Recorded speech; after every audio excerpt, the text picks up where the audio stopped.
Jakarta, kota metropolitan dengan sejuta peluang, menjadi magnet kuat yang menarik banyak orang untuk datang. Disinilah berbagai mimpi dikejar dengan berbagai kesempatan yang melahirkan banyak harapan. Infrastruktur ekonomi hingga budaya tumbuh dengan begitu pesatnya, menciptakan dinamika yang tiada henti. Namun, di tengah gemerlapnya kota ini, tersembunyi sisi lain yang tak kalah nyata. Kemiskinan yang membelit banyak keluarga serta anak-anak yang terancam kehilangan masa depan. Masa kecil yang seharusnya dihabiskan dengan bermain dan belajar di sekolah, justru terpaksa dihabiskan di jalanan bersama orang tuanya demi sesuap nasi. Menciptakan kemiskinan struktural yang seolah menjadi rantai tak berujung, di mana generasi ke generasi kesulitan untuk keluar dari lingkaran tersebut. Masa depan mereka seolah telah digarisi oleh keadaan, terperangkap dalam sistem yang tidak memberikan mereka kesempatan yang adil untuk bermimpi dan meraih kehidupan yang lebih baik. Di tengah ironi itu, hadir setitik cahaya yang menghidupkan kembali harapan bagi kaum marginal yang terabaikan. Cahaya itu bernama Pak Andi Sulaiman.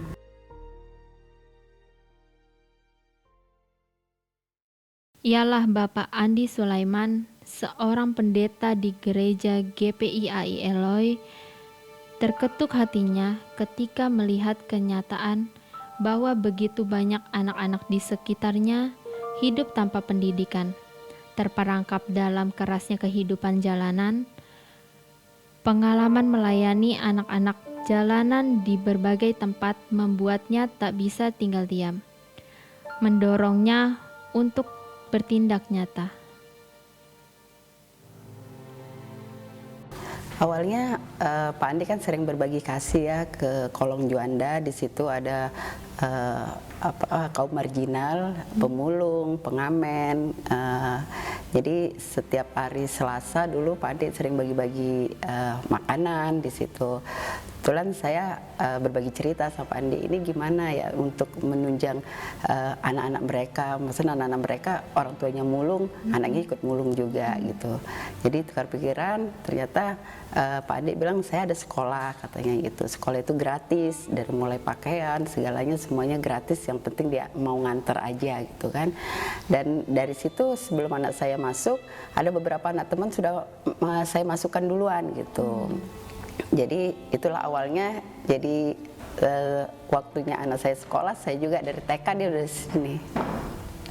Sekolah Eloy menjadi harapan baru bagi mereka yang selama ini dipinggirkan oleh keadaan. Disinilah anak-anak jalanan, anak-anak pemulung, dan mereka yang lahir di lingkungan marginal menemukan tempat yang aman, tempat untuk belajar, bertumbuh, dan bermimpi. Ya, latar belakang kita kan di situ perkumpulan kaum marginal ya.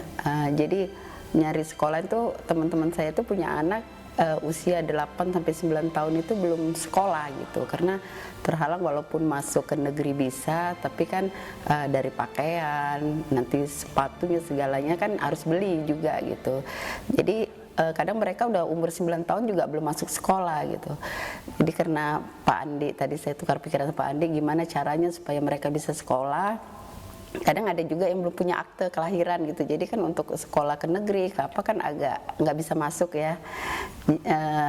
Itulah solusinya. Jadi dari Pak Andi memberi solusi kalau di sekolahan ini dari pakaian, dari segalanya gratis gitu. Itu sih. Sekolah Eloy bukan muncul begitu saja. Ada sejarah panjang di baliknya, sebuah visi yang lahir dari kepedulian terhadap anak-anak yang membutuhkan pendidikan. Kisah Ibu Cecilia memberikan gambaran nyata tentang tantangan yang dihadapi banyak keluarga di Jakarta, di mana akses ke pendidikan seringkali terhambat oleh keterbatasan ekonomi dan administrasi. Hal inilah yang menjadi latar belakang berdirinya sekolah Eloy, sebagai upaya untuk memberikan kesempatan yang sama bagi setiap anak untuk belajar dan meraih masa depan yang lebih baik. Ya, sekolah Eloy ini berdiri tahun 1983. Pendirinya adalah orang tua saya, adalah Pendeta Haji Said Bunardi. Pada waktu itu belum ada sekolah, hanya baru gereja, dan gereja melihat banyak anak-anak yang membutuhkan pendidikan. Akhirnya orang tua saya coba merintis untuk membuka sebuah sekolah di tahun 1983 itu. Sekolah itu masih kita bertahap membukaannya dari TK, setelah itu TKA, TKB, dan seterusnya sampai ke SD. Nah, itulah yang membuat latar belakang kenapa kita mendirikan gereja, karena melihat dari anak-anak di sekitar lingkungan dan jemaat juga banyak anak-anak, akhirnya kita membuka sekolah yang dirintis oleh orang tua. Dan setelah tahun bertambah terus berkembang, dan akhirnya orang tua juga sudah sudah lanjut usia, mau tidak mau saya harus coba untuk membantu meneruskan untuk pendidikan ini, ya, sekolah ini supaya bisa berjalan sampai hari ini. Jadi dari keinginan orang tua untuk mendirikan sekolah, akhirnya saya meneruskan, dan saya melihat juga anak-anak semakin banyak yang sekolah, akhirnya coba kita kembangkan untuk sampai ke tingkat sampai SD sampai selesai. Bahkan kita pernah dulu sampai buka ke SMP, tapi tidak berjalan lama, hanya kita akhirnya konsentrasi pada TK dan SD. Semangat untuk meneruskan sekolah ini bukan sekedar meneruskan tradisi keluarga. Bagi Pendeta Andi, ada panggilan yang lebih dalam, sebuah kerinduan untuk menjangkau mereka yang terpinggirkan. Anak-anak yang terancam kehilangan masa depan karena kemiskinan dan keterbatasan. Pengalaman melayani anak-anak jalanan membuka matanya pada realita pahit bahwa banyak dari mereka yang tidak memiliki kesempatan untuk mengenyam pendidikan.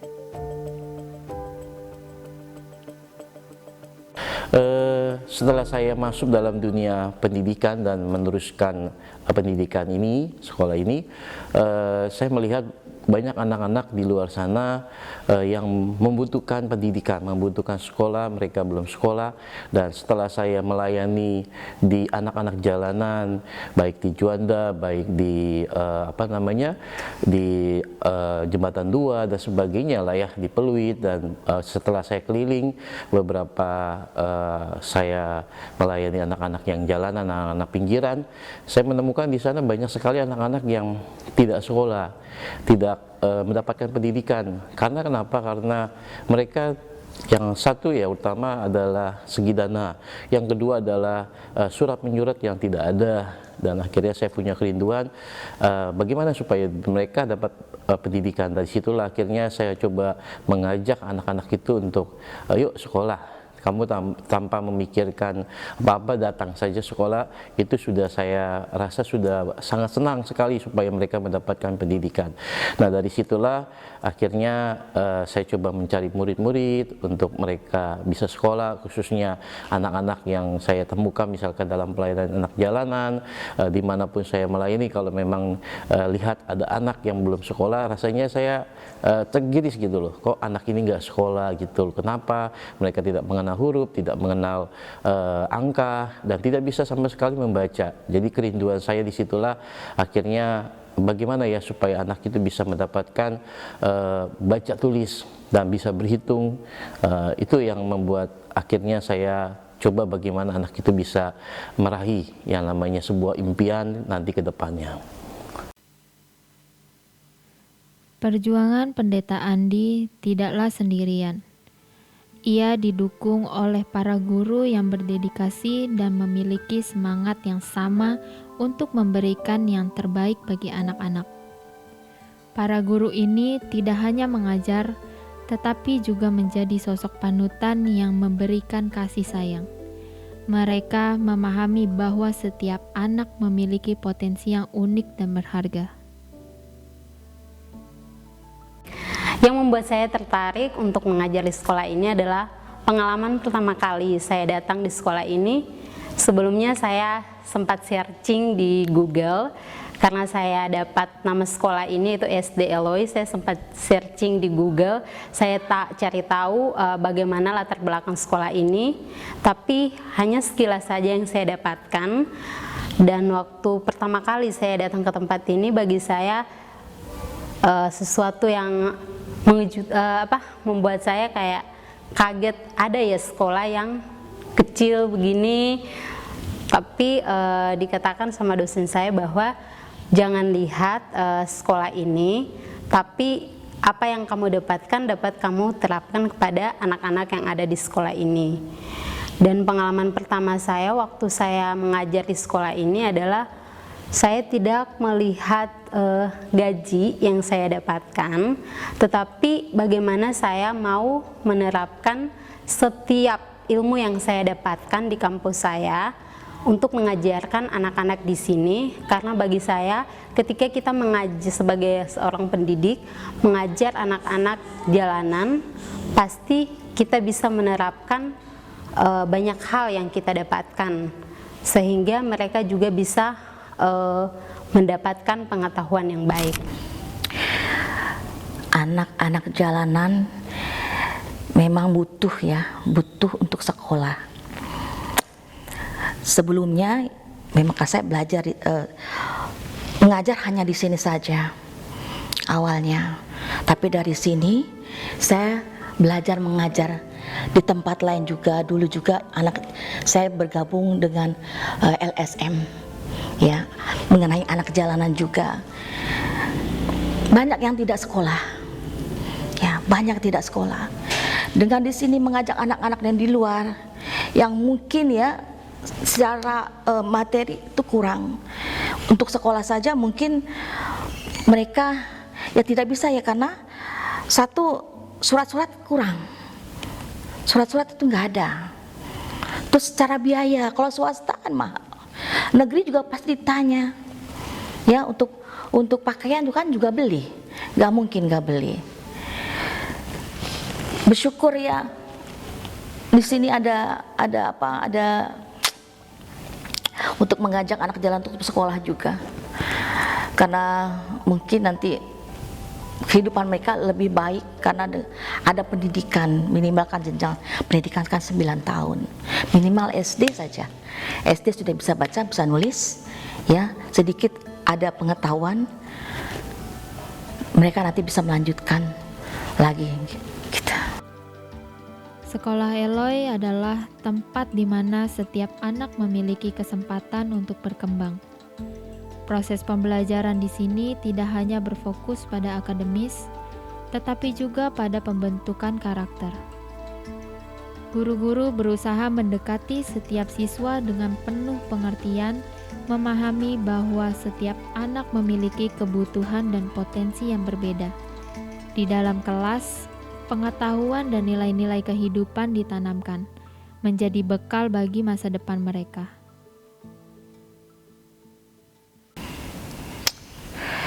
Berinteraksi dengan anak, saya bilang tadi ya, saya pendekatannya selayaknya kayak seorang ibu. Saya dekatin anak-anak untuk menyukai saya, maka apapun mata pelajaran yang saya kasih, mereka akan menyerap gitu. Tantangannya ya, jika karakter anak berbeda, jadi mungkin satu itu kita bisa dekati, yang satu itu tidak bisa kita dekati.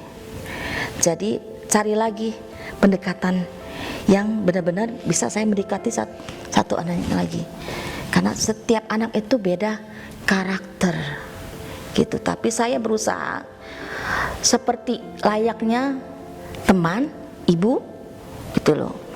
Mereka harus sukai saya dulu, maka mereka akan bisa menangkap apa yang saya kasih pelajaran kepada mereka gitu. Di sekolah Eloy, pendidikan bukan hanya tentang teori, tetapi juga tentang mengubah hidup.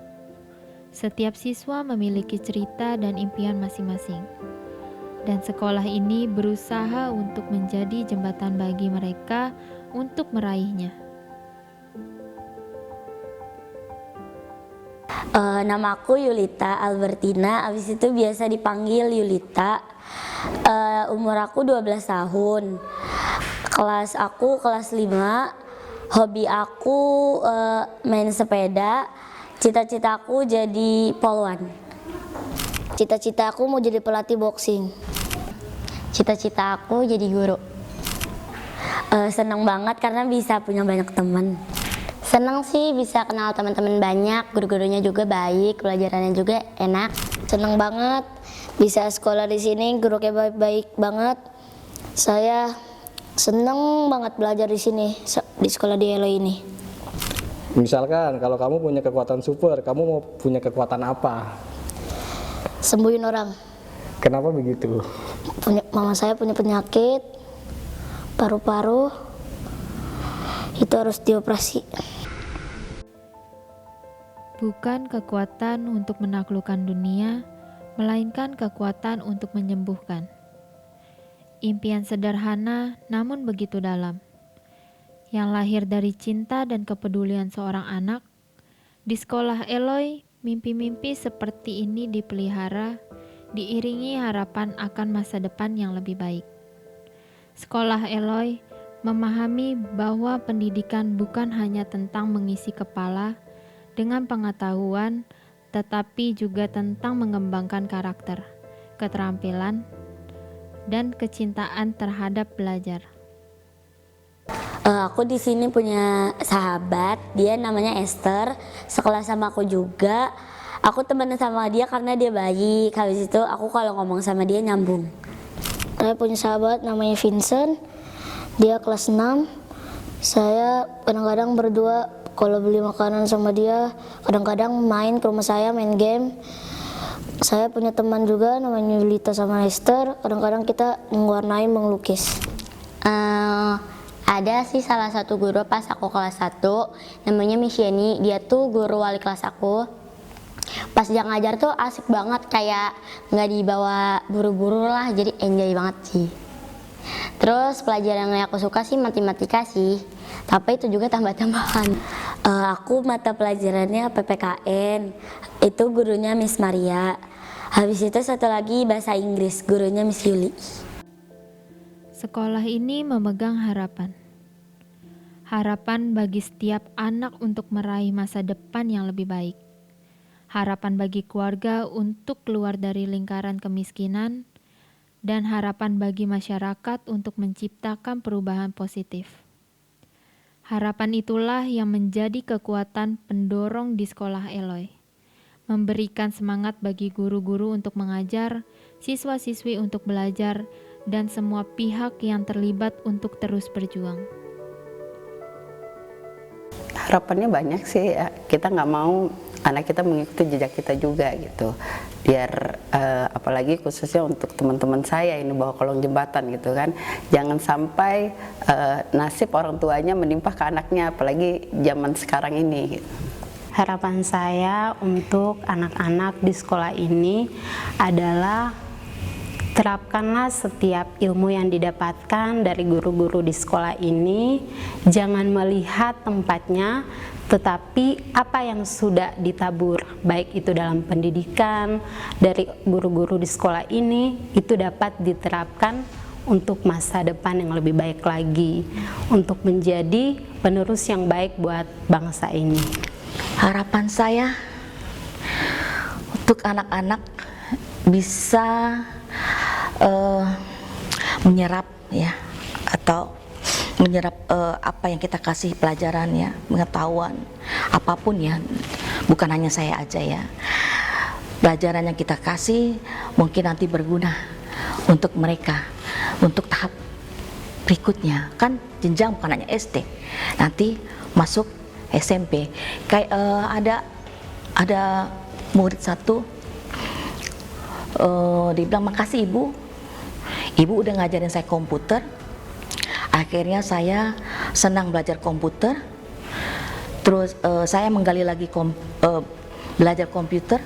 Sekarang saya lebih ahli. Saya bilang bersyukur, puji Tuhan. Sekolah Eloy bukan hanya tentang angka dan huruf, tetapi juga tentang pengalaman-pengalaman yang menyentuh hati. Ada cerita-cerita tentang perubahan sikap yang mengharukan, momen keberhasilan yang dirayakan bersama, dan rasa terharu yang dialami oleh guru maupun siswa. Pengalaman-pengalaman inilah yang membentuk kenangan mendalam, jalinan emosional yang kuat bagi mereka yang terlibat dengan sekolah ini.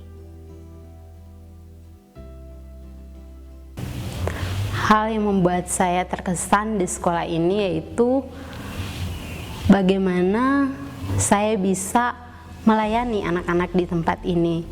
Karena mungkin saya dari latar belakang atau mungkin dari sekolah yang cukup besar waktu saya SD, SMP, SMA, saya mengenal lingkungan yang sangat luas dengan banyak teman. Tapi pada saat saya pertama kali di tempat ini, saya melihat anak-anak di sini mungkin lingkungannya kecil, tetapi ada pendekatan antara guru dan juga anak-anak. Mungkin yang saya rasakan karena pengalaman saya di sekolah ini mungkin udah mau masuk 3 tahun, dan kebetulan juga saya pegang kelas 6. Saya masih ada komunikasi yang baik dengan anak-anak yang mungkin sekarang udah SMP, yang sudah lulus dari sekolah ini. Yang membuat saya berkesan adalah bagaimana mereka masih bisa ngajak ngobrol atau bisa ngajak bertemu dengan gurunya. Terkadang itu yang membuat saya merasa disayang sama anak murid. Siswa yang membekas itu banyak sekali sebetulnya, apalagi kalau kita sudah lama sekali, ada berapa kali saya menemukan anak-anak yang sudah lulus berapa tahun yang lalu, tetapi mereka sudah berhasil, ada yang sudah menjadi dokter, ada yang sudah menjadi guru, ada yang menjadi bos dan sebagainya. Ketika kita bertemu, saya bertanya, sekarang bagaimana? Oh, udah jadi seperti, ada yang jadi dosen, ada yang jadi dokter, ada yang jadi ini. Saya kan senang sekali membekas waktu dia dulu sekolah di sini, bagaimana dia pintarnya, dia belajar yang sungguh-sungguh. Bahkan ada anak yang dulunya badung, nakal gitu, tetapi akhirnya sekarang nggak nakal, malah jadi orang yang berhasil, yang jadi orang sukses. Nah, itu yang membuat sangat terharu gitu loh, ketika kita berjumpa dengan mereka yang dulu kita didik, kita ajari mereka di tempat ini, akhirnya sekarang bisa berhasil, bisa meraih impian mereka dan cita-cita mereka. Itulah sesuatu yang membanggakan kita. Kita tidak bisa memberikan apa-apa, tetapi dengan ilmu, dengan apa yang mereka dapat selama ini, itulah yang membuat akhirnya kita merasa senang, bangga gitu ketika berjumpa dengan mereka. Itu yang terkesan sekali ketika kita bisa bertemu dengan orang-orang yang pernah kita ajarkan, pernah kita didik, dia mendapatkan sesuatu perayaan yang luar biasa gitu loh. Itu apalagi kalau ada anak yang seperti tadi saya bilang badung, kayak pintar dan sebagainya, itu sebetulnya membekas ya. Ketika kita bertemu mereka, ada sesuatu yang dihasilkan, wah kita sangat senang sekali. Namun, perjalanan sekolah Eloy tidak selalu mulus. Banyak pengorbanan yang telah dilakukan. Keterbatasan dana seringkali menjadi tantangan besar. Bantuan dari donatur dan uluran tangan dermawan menjadi napas yang menjaga sekolah ini tetap berdiri dan terus melayani.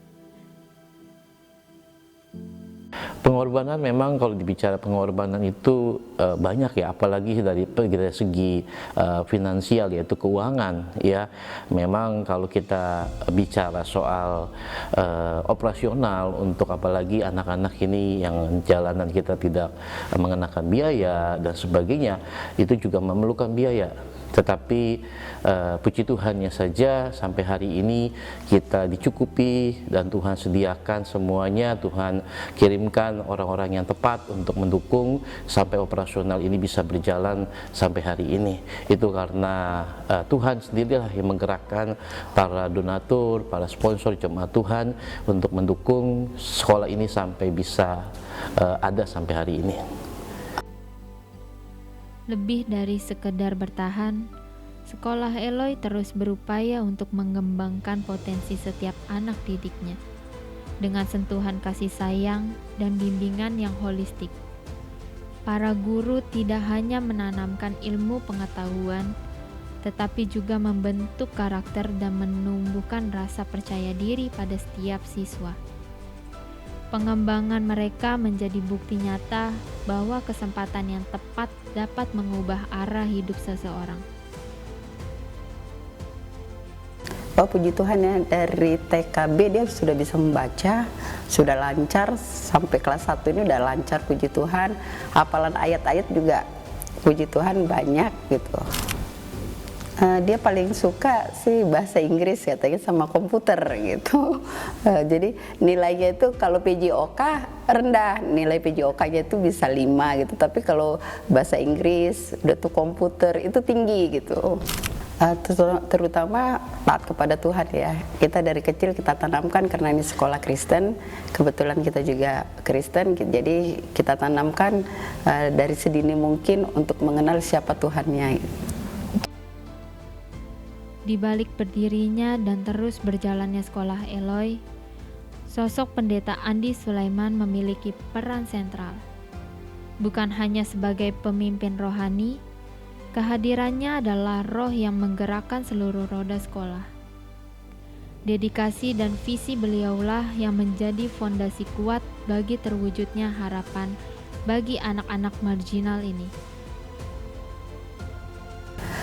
Terima kasih khususnya kepada Pak Andi ya sebagai kepala sekolah di sini yang sudah sangat banyak membantu dari mulai pakaian sekolah, dari buku-buku, dari semuanya terbebas biaya di sini. Sama sekali sedikit pun tidak dipungut biaya apapun itu.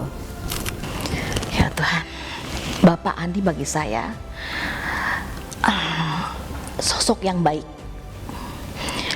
14 tahun bukan waktu yang sebentar. Saya sudah bilang dari tadi, saya awal mengajar hanya di sini. Tapi karena di sini saya bisa mengajar di tempat lain, bergabung LSM, saya ngikutin bimbel, saya sangat bersyukur. Saat COVID, mungkin gak semua orang punya empati.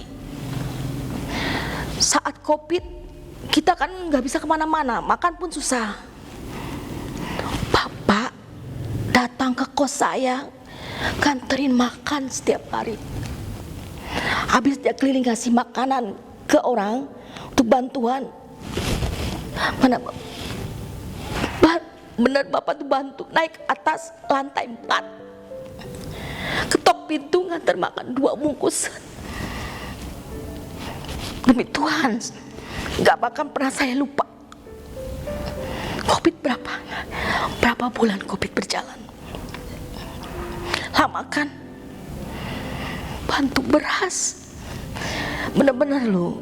Saya ngajar di sini seperti ada yang menopang. Walaupun mungkin saya bukan Kristen, ya. Tapi Bapak menopang saya dari belakang. Tidak semua orang bisa ngelakuin, Kak. Jiwa sosial Bapak sangat benar-benar seumur hidup saya pikir nggak bakal saya lupa. Siapa yang mau nganterin makan ke tempat kita, datang bawa 2 bungkus naik ke atas ke lantai 4. Kalau Bapak lagi buru-buru, Bapak titipkan di dekat salon. Ibu turun ke bawah, nasi buat ibu. Beras kita dapat. Apalagi bukan hanya sebagai bos, saya bilang melebihi saudara. Ketika orang lain menutup kita, tak ada yang nampung, Bapak ada di belakang saya. Jadi kenapa saya ngekos di sini dekat? Karena apa ya? Kalau terjadi suatu apapun dengan saya bisa langsung call Bapak. Gitu loh. Bapak luar biasa buat saya. Covid itu nggak bakal pernah bisa saya lupain. Saat kita susah makan, mana ada kita bilang bos mau nyamperin kasih makanan setiap hari, jamin saya sama anak saya, mana ada. Belum tentu juga saudara bisa datang ngetok pintu bawain makanan. Itulah Pak Andi sangat apa ya, bagi saya orang yang luar biasa kepeduliannya buat orang lain. Itu aja. Makasih Bapak. Sosok Pendeta Andi Sulaiman sebagai pemimpin sekolah menjadi sumber inspirasi bagi banyak orang di sekitarnya. Keteladanannya tercermin dalam dedikasi, empati, dan jiwa sosial yang besar. Jiwa sosial. Tidak semua orang punya jiwa sosial dan empati terhadap orang lain. Mungkin harta banyak, ya kan? Tapi belum tentu punya empati dan jiwa sosial. Mungkin Bapak tidak sekaya orang, tapi empati dan jiwa sosialnya sangat tinggi. Itu yang membuat saya bilang, boleh cari bos-bos yang lain, mungkin yang ini ya sekolah lain gitu, apa mau gitu loh, benar-benar menopang kita dari belakang, menopang karyawannya, gurunya dari belakang. Apakah ada yang seperti itu? Karena saya ngerasa saya 14 tahun, saya nggak pergi kemana-mana, nggak cari sekolah lain lagi, karena Bapak udah sangat berjasa buat saya. Ungkapan terima kasih yang tulus dan mendalam mengalir dari berbagai pihak kepada Pendeta Andi Sulaiman. Beliau dipandang sebagai sosok yang telah memberikan dampak positif yang signifikan bagi kehidupan banyak orang, baik di dalam maupun di luar lingkungan sekolah. Wow, nggak bisa diutarakan ya, karena sudah sangat terutang budi gitu kan. Sekolah dikasih gratis, semuanya serba dimudahkan, dan ini bukan karena di depan Pak Andi atau di ini ya, memang saya merasakan sudah dari TKA B sampai kelas 1 tidak ada dipungut biaya apapun gitu, semua dikasih gratis. Saya mau bilang terima kasih sama Pak Andi sudah masukkan saya ke sekolah ini. Dan saya mau ngasih hadiah bunga buat dia. Pengen kasih bunga, habis itu ucapan terima kasih karena udah bisa masukin aku di sekolah ini. Pesan dan kesan saya dari diri sendiri untuk Pak Andi, yang pertama-tama saya bersyukur saya bisa bergabung di sekolah ini, saya bisa diterima dengan baik, dan juga banyak hal yang saya dapatkan. Mungkin saya tidak melihat seberapa gaji yang saya dapatkan di sekolah ini, tapi bagaimana Pak Andi sangat peduli dengan guru-guru yang ada di sekolah ini. Bukan hanya dari dana, tetapi bagaimana rasa kepeduliannya terhadap guru-guru. Mungkin pada saat nanti saya tidak di sekolah ini, mungkin saya di sekolah lain, saya tidak bisa mendapatkan hal yang saya dapatkan pertama kali di sekolah ini.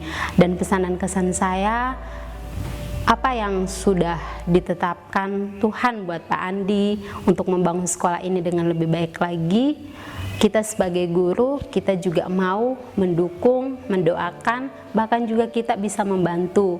Kita tidak mau membawa kejelekan di tempat ini, tetapi kita mau membawakan sesuatu yang baik untuk kemajuan di dalam sekolah ini.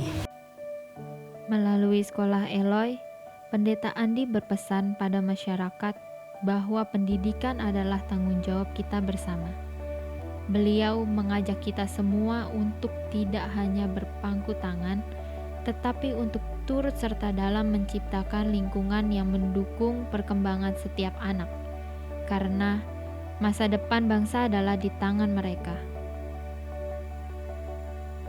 Ya, pesan saya, marilah Bapak Ibu Saudara sekalian, kita menaburkan kasih, karena Yesus mengajarkan kepada kita, Tuhan mengajarkan kita mengasihi sesama kita, mengasihi semua manusia yang ada. Jangan kita pernah menutup diri, jangan kita pernah tidak mau memberikan apa yang Tuhan sudah berikan buat kita. Bantulah sesama kita, bantulah orang-orang yang membutuhkan, karena ketika kita menabur yang namanya kasih itu, saya yakin Tuhan pasti akan memberkati, mengembalikan berlipat-lipat ganda. Mari Bapak Ibu Saudara sekalian, jangan pernah menutup diri. Kalau kita bisa lakukan, kita lakukan. Selagi masih ada waktu, selagi masih ada kesempatan, marilah kita menabur yang namanya kasih yang daripada Tuhan. Karena kasih itulah yang bisa, yang Tuhan inginkan buat kita lakukan dalam kehidupan kita. Saya percaya Tuhan pasti akan mengembalikan apa yang Bapak Ibu sudah berikan untuk sesama kita. Dan Tuhan Yesus memberkati. Apabila Bapak Ibu ingin menabur kasih, membantu sekolah Eloy ini, bisa menghubungi saya, Pendeta Andi Soleman, di nomor 081357575736. Saya ulangi kembali, 081357575736. Atau Bapak Ibu bisa membantu ke rekening yang ada nanti tertera di bawah ini. Terima kasih, Tuhan memberkati.